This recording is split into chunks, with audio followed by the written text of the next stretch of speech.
Hi everybody, David Harper here, and this is my 2011 Mercedes-Benz S-Class 350 diesel with some serious suspension problems.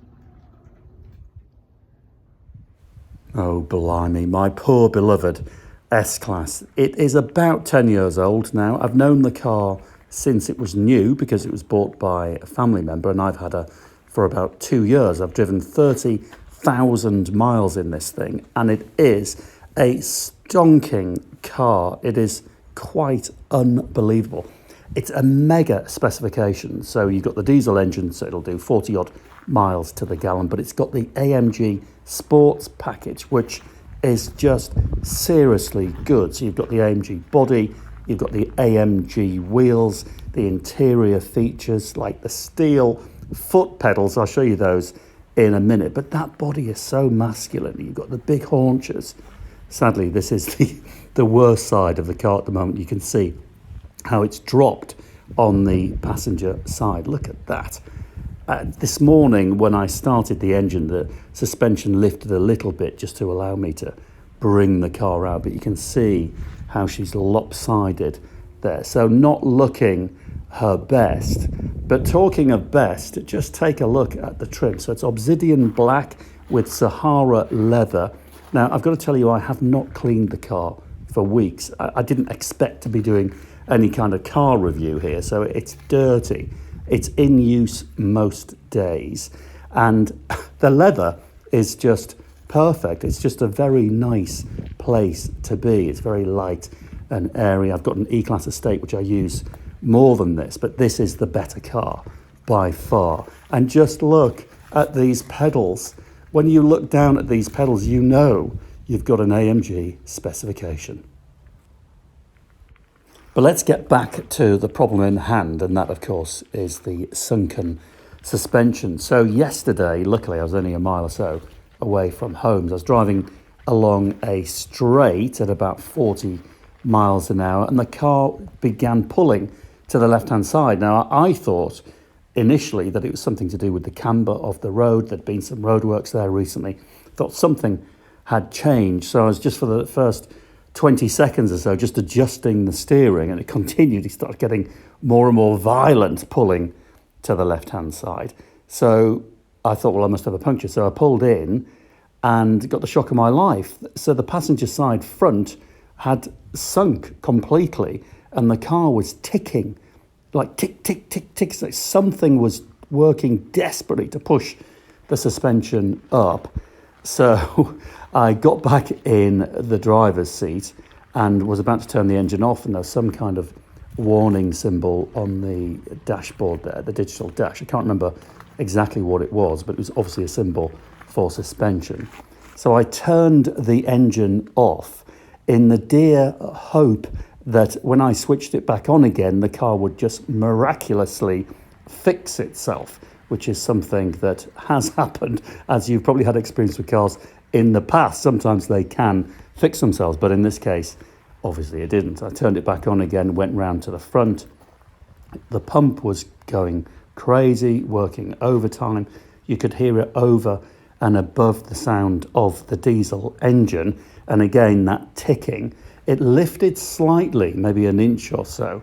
So I thought, well, I've got to just get it home. I did a very, very slow 3-point turn and then gingerly drove it home at very low speeds and bunged it into the garage. So situation as we speak is this. I've called my mate Mark, also known as American Mark because he's American, but he's also a guru when it comes to all things Mercedes-Benz. So he reckons he'll know exactly what the problem is, but he has warned me that problem could be very expensive.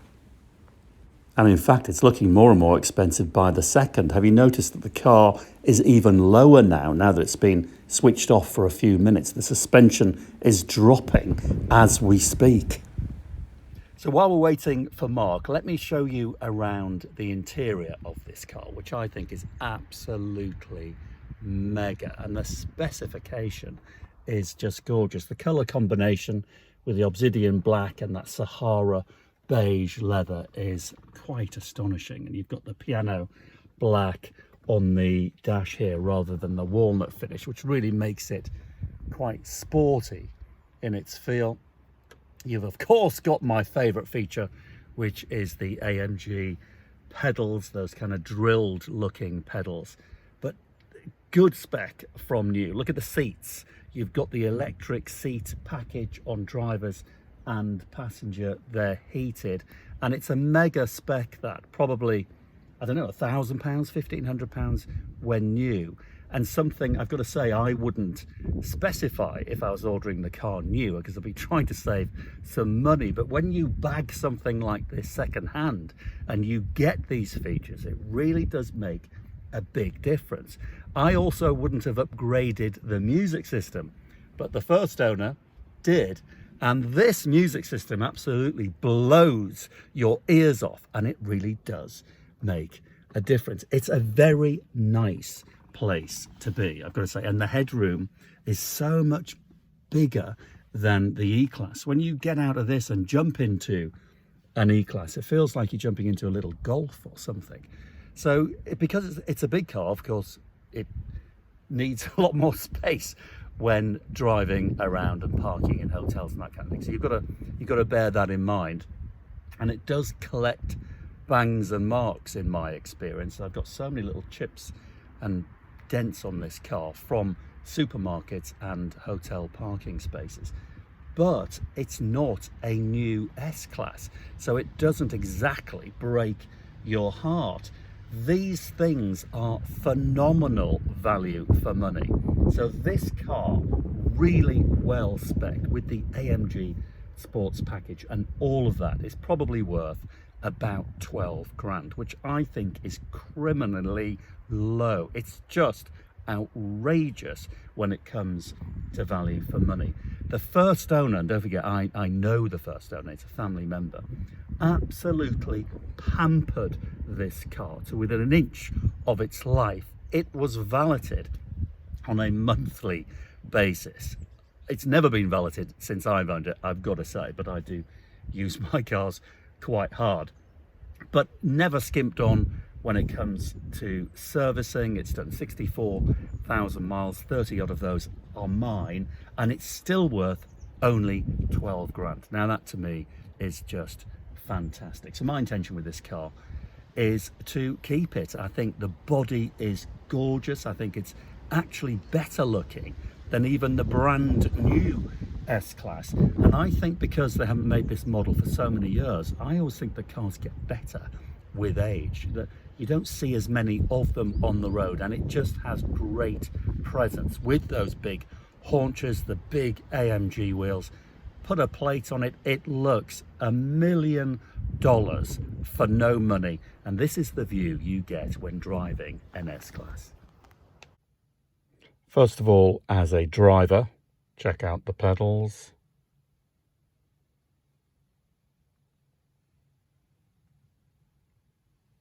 Nice view there with the Mercedes emblem right on the end of the bonnet. I missed that in my E-Class actually. Fabulous seating, and I've got to say these seats are just phenomenally comfortable. You can travel hundreds of miles in this car, get out feeling as fresh as a daisy. So this is the view for the driver. Let's see what it looks like in the back. You know what, really, wherever you're sitting in this car, the view is pretty astonishing. Loads of room, loads of luxuries. And whether you're a driver or a passenger, the view can only be described as a millionaire's view for absolutely no money. Well, here's an update for you. Unfortunately, American Mark has been delayed, so he's now not coming. It's well past 6 o'clock, and the car front suspension still looks really bad, even in the dark. However, I thought I'd just take this opportunity to show you what this car looks like in the dark, in the interior. Again, remember, I haven't cleaned this car out, but it gives you an idea of what a jolly nice place it is to spend some time in the dark.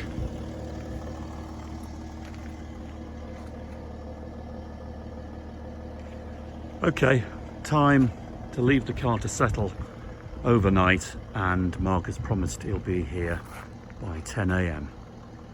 So, good evening. Well, good morning. I feel a bit better about the situation because even though the car is looking still grotty, the sun is shining, it's not cold, and American Mercedes Mark is now definitely on his way. And here he is. Watch this. I bet he drives really slowly. Look at that. There's a little pothole there full of water. He can't bear the thought of getting this car muddy or wet in any way. Driving up this drive would be driving him insane. Anyway, lovely Mercedes. He keeps it absolutely immaculate. Unlike my muddy monster, as you can see. Anyway, Mark is pretty camera shy, so I'm the one that has to go and switch the engine on in an attempt to actually ramp up the front suspension, hopefully enough to be able to maneuver it into the garage. So here we go.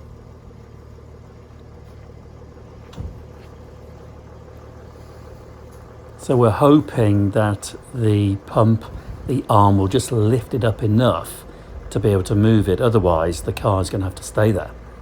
You can't drive it when it's just about touching the tyre. Beginning to move. Yeah, just edging up. So I want Mark to come over and film this. You'll just be able to see it's lifting here. Can you see it budging just a bit? You're going to have to believe me, that's about an inch or two up. Right, okay, we can move it. And so here she is, sat in the garage. Again, you can see how high it's lifted now, but still not right. The car is completely out of sync. Look at the back wheel arch, that's really low as well. It's just throwing it all to cock. So what Mark's going to do now, he's going to check to see if there's any air coming out of the top shocker. So he's just using a Windoline. You could use any liquid, I assume. It's causing like a reservoir. No bubbling.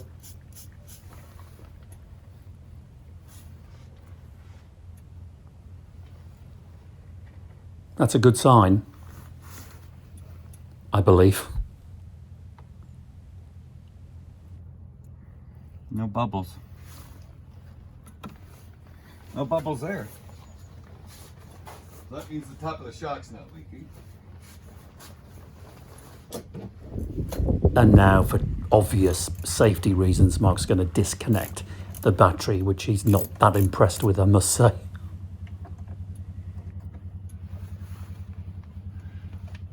Your battery that's actually feels a little weak, you know.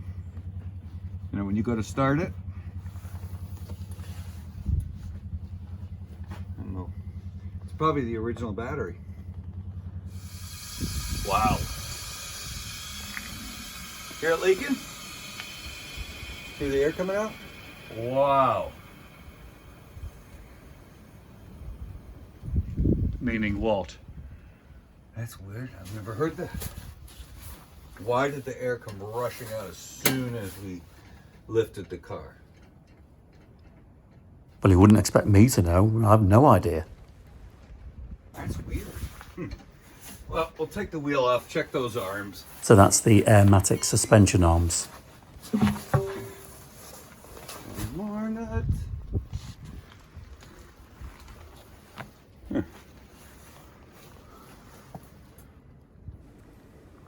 Nice big alloy, that.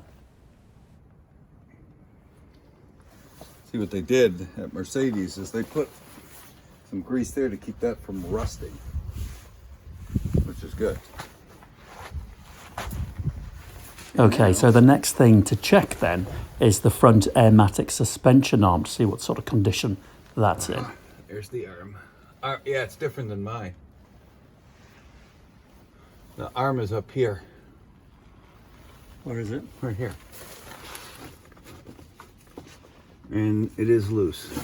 So the arm is working. Show me the arm again, please. Ball socket, ball socket. So there's your lever right here. And then that's the whole entire air strut right here. And the air strut's in good shape. The boot's not cracked or ripped. Just good.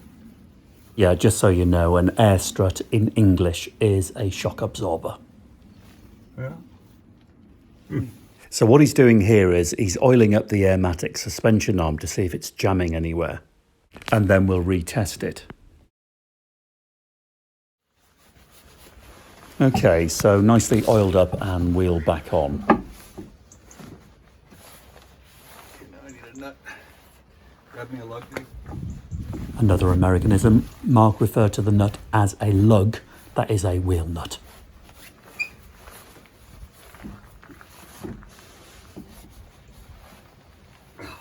Lower it back down. Now because there's no air in that shock,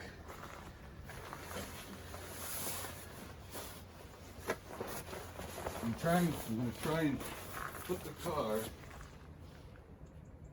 wow, this side's really high up.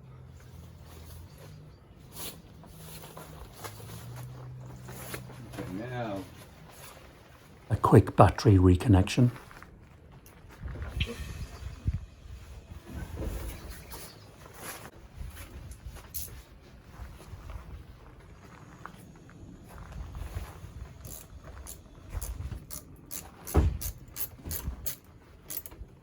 okay,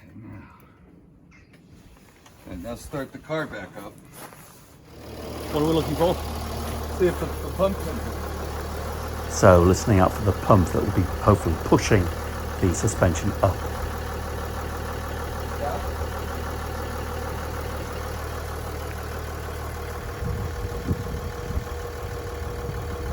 I think you'd hear it if it was working overtime, but no real noise.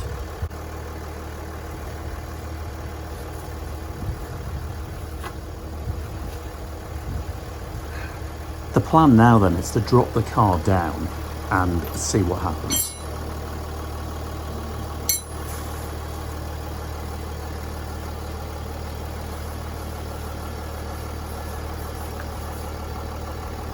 That arm should tell it to go on and raise it up.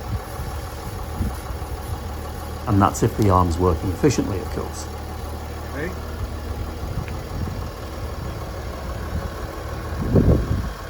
There it goes. I think it just came out. Well, there's the pump working. Well, it should lift.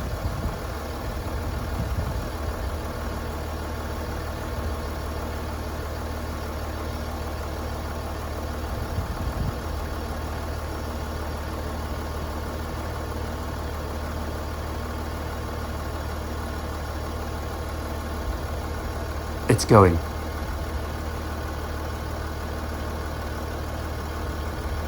Going up now. Did it go up? Yeah.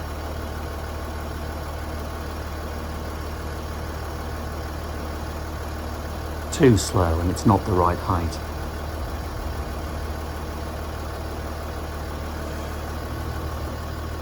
Okay, so now it went up and the pump stopped. It's definitely not happy. And it looks like the oiling just hasn't made any difference at all. This is the height that should be at, right? Yeah. Yeah, it's a good couple of inches too low this side.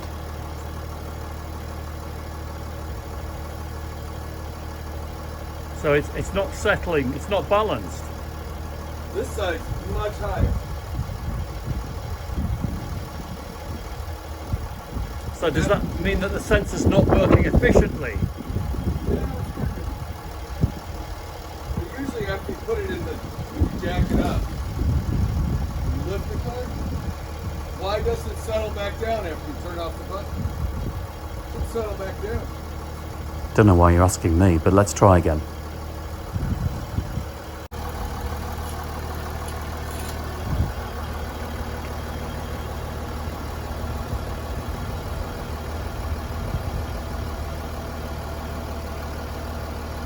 Seems like it's going up a lot more. No, it's really struggling. I mean, it pushes really hard to get up maybe 2 inches, but settles probably 2 inches too low. It looks utterly rubbish. It seemed like it went up a lot more. Did it? No. No. Okay, well, let's be honest. We could bore you for hours going up and down with that suspension. So we're just going to stop. And this is the update. So we've decided to order some parts from Mercedes. Very cheap. 2, so you might as well do both sides while we're at it. 2 of the Airmatic suspension arms, 48 quid for the pair, fantastic. But on top of that, I've decided to go all out and buy the control boxes. Again, not just for one side, but we might as well do both sides. The car's a keeper. I might as well do it now than have the control boxes go later. So they're 266 for the pair, and I think that'll sort the problem. If it doesn't, we're back to square one. And 2 days later, the parts arrived direct from Mercedes, who I've got to say were incredibly helpful and posted them out for free. So total amount, £314.40p, including VAT. So I've got 2 sender units and 2 air suspension arms, or rods, as Mercedes referred to them as. 2 examples out of the box there on top of the invoice, the other 2 in the boxes, and we're ready to go. So here we go. And there they are, beautifully fitted, screamingly new and looking delicious. However, you will notice in a moment that there is no shocker, because we tried them with the old shocker. It still didn't fix the problem. There we are. No more shocker, so we've decided that actually it was the shocker. And there is the shocking shocker. It looks pretty grotty, I think you'll agree, especially when you compare it to this thing coming up now, which is a brand new shocker. I've had to bite the bullet and order not just 1 but 2, because I'm doing the complete front end. There's no point in just doing one side, but that's a cracker. I ordered these 2 from Aerosus in Germany, so they're not Mercedes, but after research, I've discovered these things are very good, and they cost me £650 for the pair delivered, which is probably about half the cost from Mercedes. And there she is, completely renewed front end suspension. So we've got the air suspension arms, we've got the sender units, and 2 brand spanking shockers. So the suspension on the front end of that S-Class now is as good as it was when it was new 10 years ago. So it's been a bit of a rigmarole, but she's done. I will pull the car out sometime soon, mint it up, take it out for a drive, and do a proper review for you, because as you know, I've owned that car for a good solid 2 years, so I know it inside out. So I will do that. So do subscribe to the channel, please, and come back and have a good test drive in the S-Class. So in summary, cost in parts, £950 all in. Now, Mercedes Mark very kindly has done this as a favour. That's what he does. It's just a hobby to him. It took him about 2.5 to 3 hours per side in total. So 5 to 6 hours labour, whatever that would cost you wherever. But if you're good at these sorts of things, you could probably do it yourself. I couldn't, but Mark worked his way around that beautifully. So there you go, £950 in parts, 5 or 6 hours in labour. Right, tune in again for the review. Thanks for watching. Hopefully it's been a bit of help with you and your S-Class. I know the pain, but it's all worthwhile, because that still is, even after 10 years, the best car in the world. I'm David Harper. Good to see you. See you next time. Cheerio.